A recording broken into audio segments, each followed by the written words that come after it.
మేము తెనాల్లో కూర్చొని ఇంత జీతాలు ఎందుకు ఇస్తున్నారో అనుకునేవాళ్ళం. ఇప్పుడు అర్థమవుతుంది నాకు. ఇంకెన్నాళ్లే పెళ్ళైపోతే నువ్వు కూడా మిగతా వాళ్ళలాగా ఆరవగానే ఎక్కడ పనులు అక్కడ వదిలేసి బ్యాగ్ వేసుకుని బయలుదేరిపోతావు. ఊరెళ్ళొచ్చావు కదా, పెళ్ళెప్పుడు? ఏం పెళ్ళో లేండి. అసలు పెళ్ళనేది రాసి పెట్టిందో లేదో కూడా అర్థం కావట్లేదు నాకు. ఏమైంది? అది వాళ్ళకి మా సంబంధం చెప్పిన వాళ్ళు నాకు 29ని అబద్ధం చెప్పారట. నాకు అవేవి తెలియదులేండి. తీరా జాతకాలు చూసేసరికి అసలు విషయం బయటపడింది. అంటే నాకు ఏజ్ ఎక్కువైందని అమ్మాయి వద్దంది. అంటే ఏజ్ ఎక్కువైందని ఆమె నేను రిజెక్ట్ చేసిందా? డిన్నర్ ఏంటి? నా ట్రీట్. పద, బైక్ ఇక్కడ వదిలే. అనకూడదు కానీ మీలో కూడా చాలా సాడిజం ఉందండి.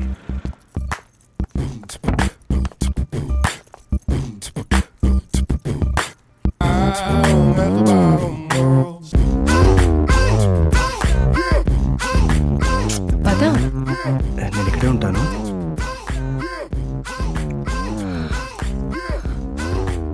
టెర్రస్ పైకి వెళ్దామా? సరే ఉండు.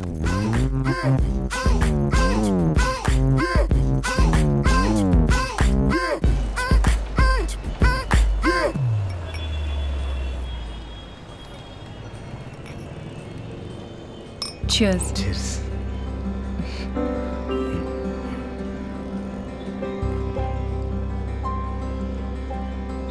నువ్వు తాగవు కదా, మరెందుకు చెప్పలేదు? మీరు ఒకరే తాగితే బాగోదని.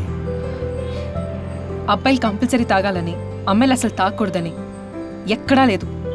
It's all here.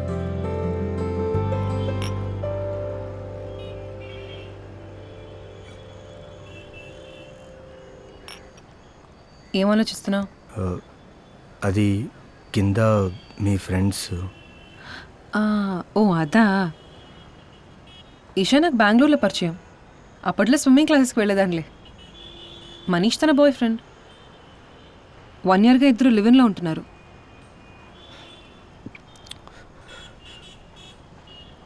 పెళ్లి చేసుకుంటారా?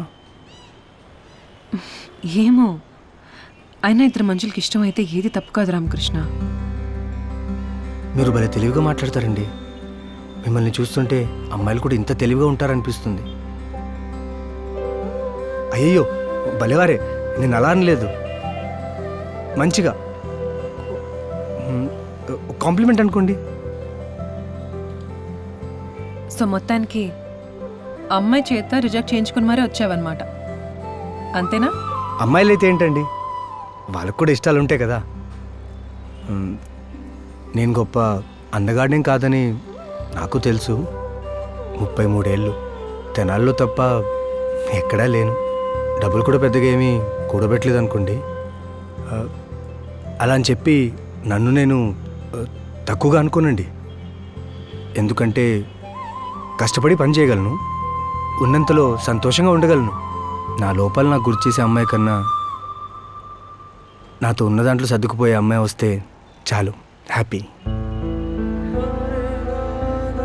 బయట వాళ్ళు ఎలాగో రకరకాలుగా అనుకుంటుంటారు, కానీ చుట్టాలు కూడా చిన్న చూపు చూస్తుంటే బాధేస్తుంటుంది. అక్కడికి ఏదో మనమే కావాలని పెళ్ళి మానేసుకున్నట్టు. ఎవరికి మాత్రం ఉండదండి లైఫ్లో మంచి ఉండాలని.